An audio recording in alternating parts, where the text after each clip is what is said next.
The sound of trumpets echoes through the universe, announcing an event for a long time.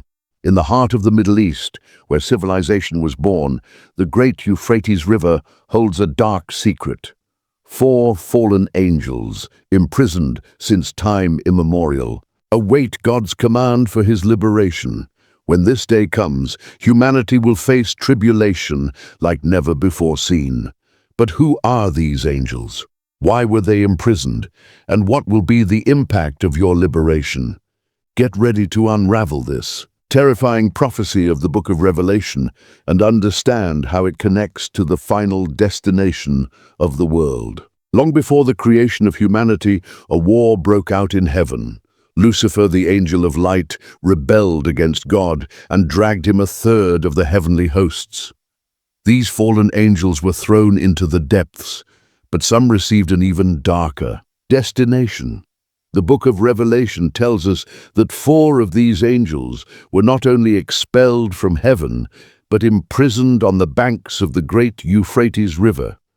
They are not mere evil spirits wandering down the earth, but powerful beings, sealed under invisible currents, awaiting a specific moment in God's plan. The reason for his arrest is not explicitly revealed, but scholars point out that his liberation will mark an era of unprecedented suffering. And then a disturbing prophecy arises.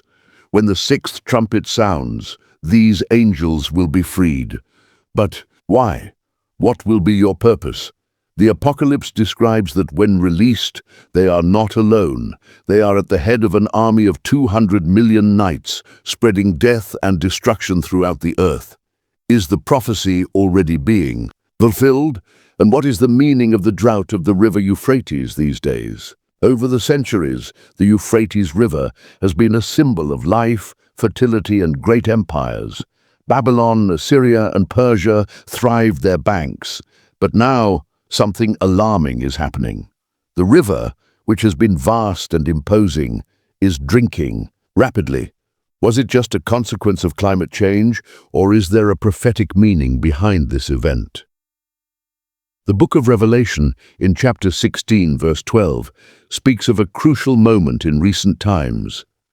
The 6th angel has poured his cup over the large Euphrates River, and his water has dried himself to prepare the path of the kings of the East. This passage suggests that Euphrates' drought is not just a natural phenomenon, but a foreshadowing of the Great Tribulation. The decrease in waters would pave the way for devastating armies. And not only human armies, but also those led by the 4 fallen angels. Prophecy indicates that when they are freed, they will bring death to 1/3 of humanity. Would we be approaching this moment? And who are these imprisoned angels really? The ancient sacred texts mention the existence of fallen angels, but few are as enigmatic as the 4 imprisoned on the Euphrates River. Who are they? Why were you condemned to wait in this specific place? Some interpretations suggest that these beings were responsible for catastrophic events before Noah's flood. Others believe they were demonic princes, involved in conspiracies against the kingdom of God since the dawn of humanity. What is certain is that your liberation will be a milestone at the end of time. Enoch's book, an apocryphal text quoted by scholars, talks about rebel angels that descended to earth and corrupted men. Would these 4 be part of this rebellion? In Revelation 9:15, it is said that they are prepared for the time, day, month, and year in which they will bring destruction. This means that your liberation will not be random, but calculated within God's plan. When they are released, they will lead a war of unimaginable proportions. Your troops will not be human, but infernal creatures that will bring terror and devastation to the world. Would we be about to witness this prophetic event? The day comes. The 6th trumpet sounds in heaven and something terrible happens. The now dry Euphrates River reveals its hidden secrets. The invisible currents that kept the 4 fallen angels trapped by millennia are broken. The earth shakes, and a dark silence precedes chaos. From the ends of the abyss, an evil force rises. These angels are not common beings. They are leaders of colossal armies, generals of hell itself. The Apocalypse tells us that when they are released, they will march with 200 million supernatural knights, bringing destruction on a scale never seen. But what will this liberation look like? Lightning cut the heavens, and a suffocating darkness covers the region. Then there are 4 imposing figures surrounded by a fire that does not consume. His eyes shine like embers, and his voices resonate like thunder.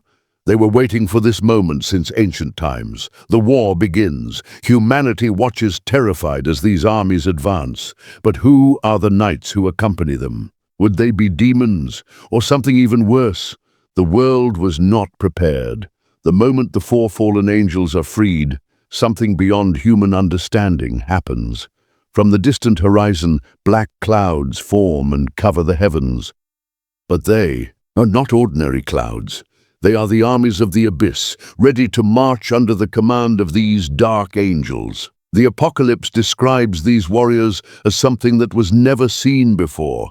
And so I saw the horses in this vision, and those who were settled upon them had battles of fire, jacinto, and sulfur, and the heads of the horses were like heads of lions, and their mouths were fire, smoke, and sulfur. Revelation 9:17. They are hybrid beings with the strength of wild beasts and the intelligence of fallen spiritual entities. Each step they take makes the earth shake. Every religion echoes like a war cry. Humanity, in the face of this spectacle of terror, comes into despair. The leaders of the world try to react, but their weapons can nothing against this supernatural force. War is not only physical but also spiritual. But who will resist this attack? Will there be any hope? Chaos takes over the world. War is not limited to a single region. It spreads like an uncontrollable fire. The nations turn against each other. But the true threat does not come from men, but from the infernal armies that march under the command of the 4 fallen angels. The destruction is immense. The Apocalypse warns us that 1/3 of humanity will perish in this event. There were therefore released the 4 angels who were prepared for the hour, day, month, and year, in order to kill the 1/3 part of the men. Revelation 9:15. The cities burn on fire, the sky is dyed with red, and the earth soaks with blood. People run desperate, but there is no refuge. Not even the most powerful can escape the wrath of these angels. His army rides tirelessly, devastating everything along the way. In the middle of terror, a question echoes. Is this the end of humanity, or will there be a power capable of holding them? While the world dives into chaos, different reactions emerge among survivors. Many fall into despair, believing that there is no more salvation. Others, taken by fear, turn against their own brothers, trying to survive at any cost.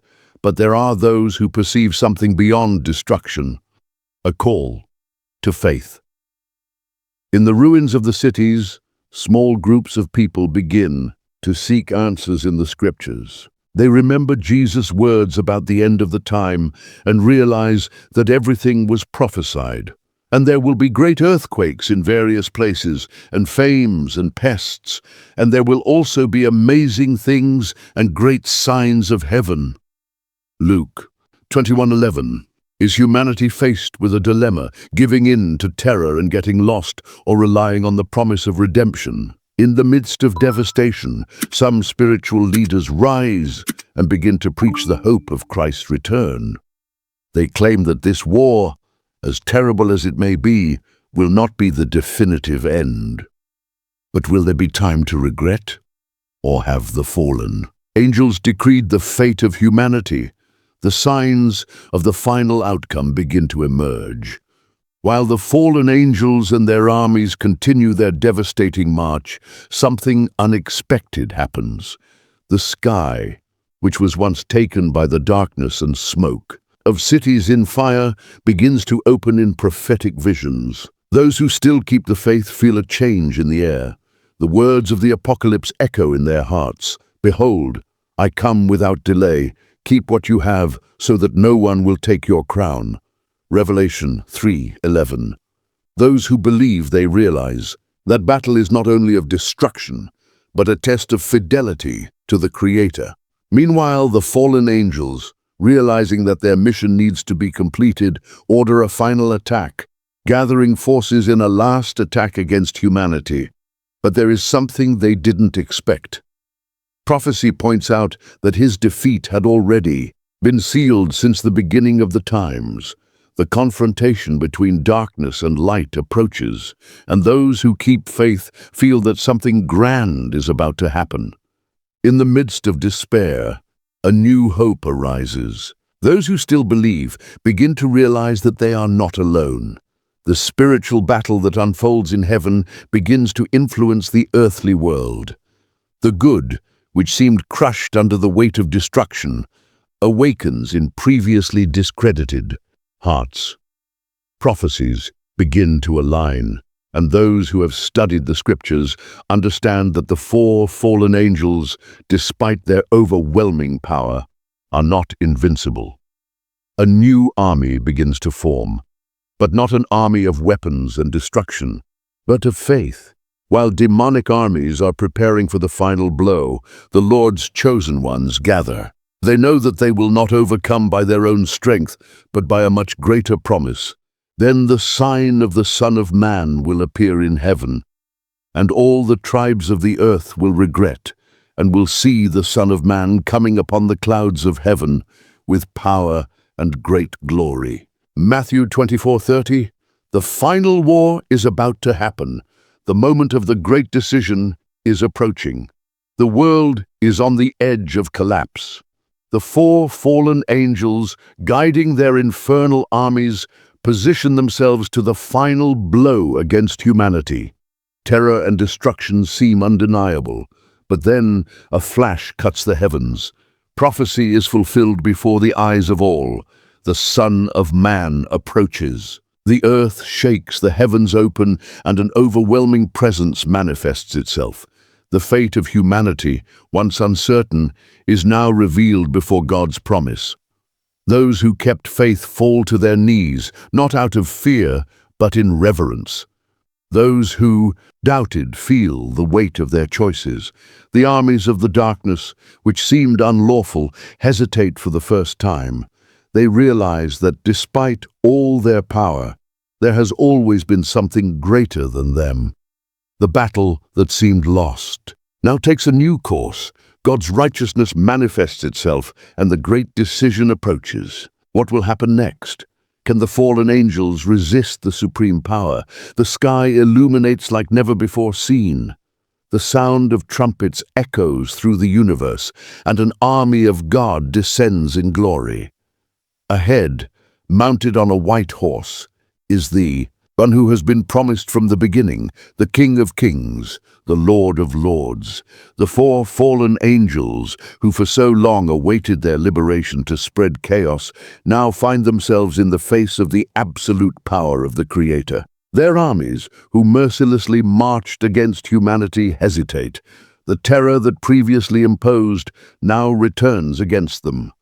Prophecy is fulfilled, and the devil who deceived them was thrown into the lake of fire and sulfur, where the beast and the false prophet are, and day and night they will be tormented forever and ever. Revelation 20:10. With a single command, the battle comes to an end. Evil, which has tried so much to dominate the earth, is imprisoned forever. Humanity, which was on the edge of the abyss, now has a new chance. But what will come later? Will the world be reborn from the ashes, or is the final judgment just beginning? The silence hangs over the earth. Chaos was dissipated, the dark armies were defeated, but an even larger event approaches. The scriptures speak of a last moment, where every human being will be judged according to his works. This is the great white throne. Humanity is faced with the presence of the Almighty. Books are open, and the records of each soul are revealed. The weight of truth falls upon each one, for it is written, "And I saw the dead great and small, who were before God, and the books were opened. And another book, which is that of life. And the dead were judged by the things that were written in the books, according to their works." Revelation 20:12. Some tremble with fear as their lives were marked by rebellion. Others, in tears, wait with hope, for they trusted God's promise. Separation happens. Those who have accepted redemption are led to the new kingdom, while those who rejected the truth are thrown away from the presence of the Most High. The eternal destiny of each soul is now defined. But what will this new kingdom be? What will the world look like after the final judgment? The darkness dissipates completely. Evil was defeated, the trial has been sealed, and now a new horizon comes up. From above, a voice echoes through the universe. Behold, I do all things new. Revelation 21:5. The earth, previously marked by war, suffering, and destruction, is transformed into an eternal paradise. The New Jerusalem descends from the heavens, shyly as pure gold, adorned as a bride for his husband. The streets are crystal, and there is no pain, no tears, no death. Those who were faithful now live in the presence of the Most High. God himself dwells between them, and his glory illuminates all creation. The promise made since ancient times is fulfilled. The kingdom of Christ is established and will never be shaken again. And God will cleanse all tears from his eyes, and there will be no more death, no weeping, no cry, no pain, for the first things are past. Revelation 21:4. This is the final destination of those who have persevered. The war ended and eternity began. But what does this mean to us today? How should we live knowing that this promise awaits us? The history of the four fallen angels and apocalyptic battle is not just a distant prophecy. She is a warning, a call for each of us to reflect on his spiritual journey. The world is constantly changing, and the signs of the end become increasingly evident. Jesus himself warned, "Watch, for because you do not know what time will your Lord come to this." Matthew 24:42. Given this truth, an inevitable question arises: are we prepared for what is coming? Has our faith been strengthened, or are we distracted by the illusions of the world? The good news is that there is still time to choose the right way. Christ's sacrifice on the cross opened the gates of salvation, and his love continues to call humanity to repentance. The decision is in our hands. Now I ask you, if the end was near, where would you be? Would you be ready to enter the eternal kingdom, or do you have something you still need to change? If this message has touched your heart, leave your comment and share it with other people. Subscribe to the channel and enable notifications to more content about biblical prophecy and teachings. May God bless you.